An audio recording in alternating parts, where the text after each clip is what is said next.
grammar without any effort. Welcome to your digital classroom. I am Saji Kevi and you are watching my channel, the EUREKA. Let's learn infinitive.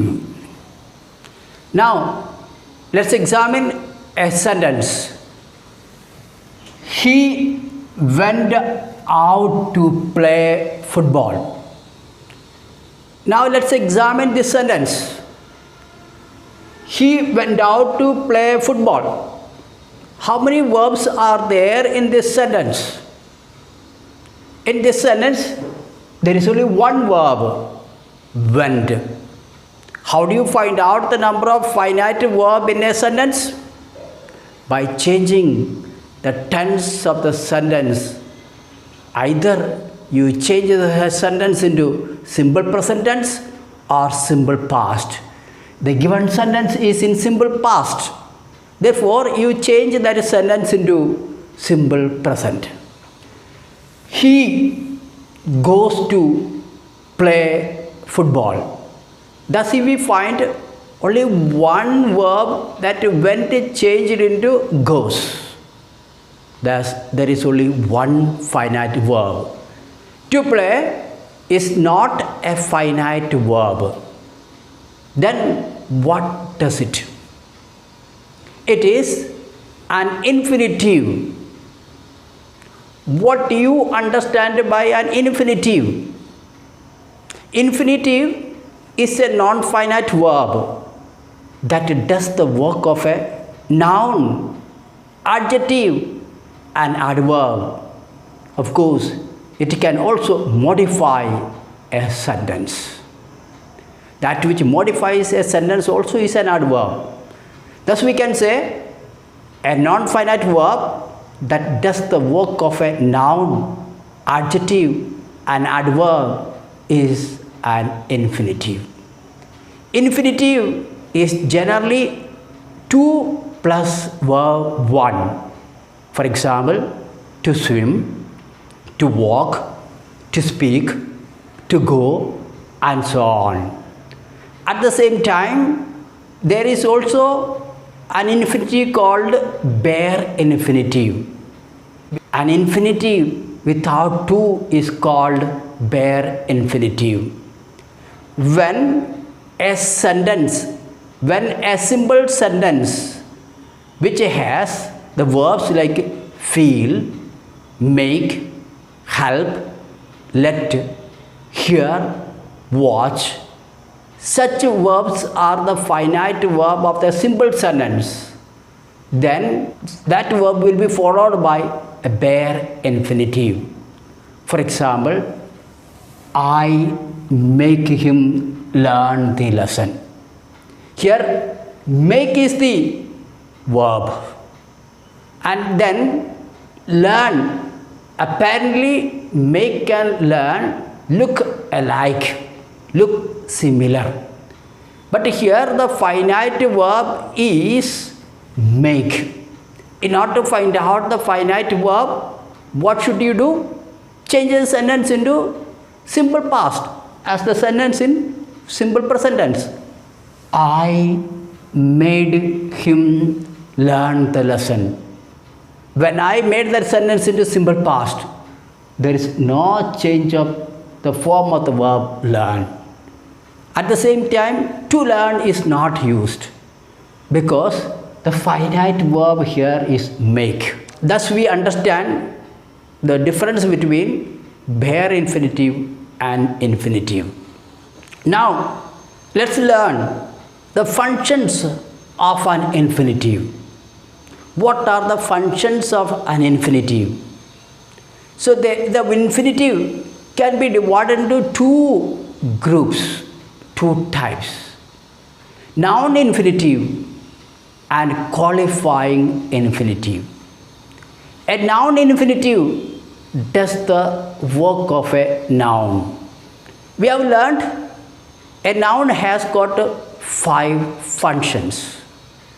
It can be subject of a verb, object of a verb, object of a preposition, complement to verb of incomplete predication, apposition to a noun or a pronoun. Thus, there are 5 functions for a noun.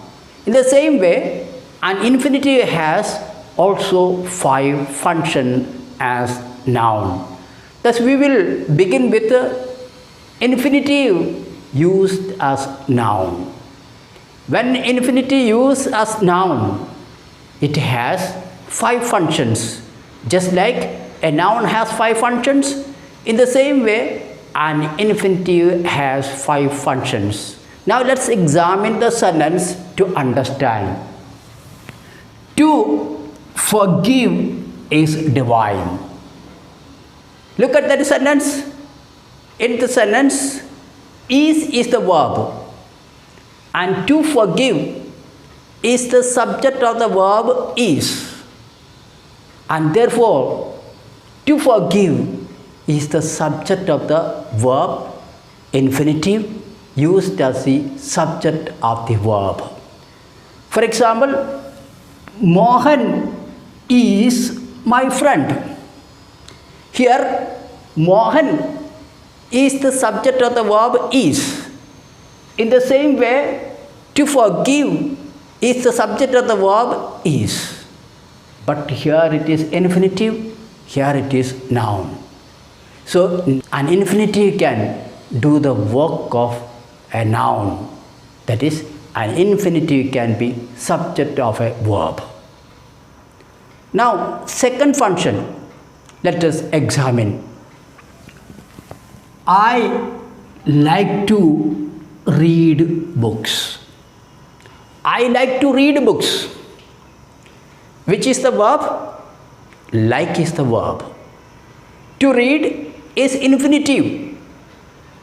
And here, like is a transitive verb. How do you find out the transitive verb? Which we have learned while learning verb and types of verbs. A verb that answers the question, what or whom? Transitive verb. So here, I like to read books. Like what? To read books. And therefore, to read is the object of the verb like. Another example, just to understand this. I like sweets. Here, sweets is the object of the verb like. In the same way, to read is the object of the verb like, transitive verb. When it is transitive verb, it is the object of the verb. That is to say, if an infinitive comes after a transitive verb, it is the object of the verb. Now the third function of an infinitive. Infinitive as the object of the preposition. He is about to go home. He is about to go home. Here, to go is the infinitive, and it has come after the preposition about. When an infinitive comes after a preposition, it is always an object of the preposition. So simple to understand. You see, about is the preposition. When an infinitive comes just after the preposition, it is always object of the preposition. They talk about Mohan. They talk about Mohan. Here, Mohan is the object of the preposition about. Therefore, Mohan is the object of the preposition about. The next function of the infinitive. He seems to be tired. He seems to be tired. Here, seems is the verb. And seems, what type of verb is it? It is a verb of incomplete predication. If I say, he seems, It's incomplete. It requires a complement to complete a meaning. That is to say, if an infinitive comes just after a verb of incomplete predication, it is always a complement to verb of incomplete predication. Which are the verbs of incomplete predication? There are some verbs which are verb of incomplete predication, like be form of the verb is, am, are, was, were, seem, become, appear, look. And if an infinitive comes after these words, verb of incomplete predication, then infinitive will be complement to verb of incomplete predication. Another example you see, he is to go home. He is to go home. Here, is the verb. So here, to go has come after the verb of incomplete predication. Therefore, it is a complement to verb of incomplete predication. To go is the infinitive and it is the complement to verb of incomplete predication. In order to understand, he is a doctor. So here, doctor is the complement of the verb is. And therefore, is the verb of incomplete predication and doctor is the complement. In the same way, an infinitive can be complement to a verb of incomplete predication. The last function of the infinitive. It is easy to learn English. It is easy to learn English. Here, to learn English is a position to pronoun it. We can rewrite that sentence, to learn English is easy. When you can rewrite the sentence in this manner, it is apposition to pronoun it. The word apposition means refers to the previous. To learn English is referred to it. It is easy to learn English. Another example, let's examine. It is difficult to climb the mountain. Now look at that sentence. To climb is the infinitive. The word climb stands for the word it. It's difficult to climb the mountain. Now to climb the mountain is difficult. You can rewrite that sentence in this manner. When you can rewrite the sentence in this manner, it is apposition to pronoun it. Thus we have completed learning of infinitive as noun. Thus we find the 5 functions of an infinitive: subject of the verb, object of the verb, object of the preposition, complement to verb of incomplete predication, and apposition to pronoun it. Now, let's learn qualifying infinitive. And the qualifying infinitive does the work of an adjective and adverb. Let's examine the sentence to understand this concept. She gave me a book to read. Here, which is the verb? Gave is the verb. And you see, to read is the infinitive in this sentence. And if an infinitive comes after a noun or a pronoun, it modifies the noun or a pronoun. Thus, here to read modifies the book. Thus, here it is used as an adjective. Let's examine another sentence. They offered me a chair to sit on. Now here, which is the verb? Offered, finite verb. To sit is the infinitive, and it has come after the noun. When it comes after the noun, it modifies that noun. That is to say, it is used as an adjective. A word that modifies a noun or a pronoun is called an adjective. And here, to sit modifies the noun, therefore it is an adjective. So simple to remember.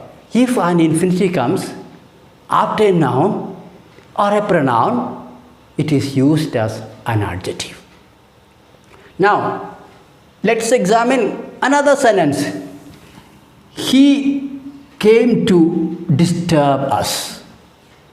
He came to disturb us. And here, came is an intransitive verb.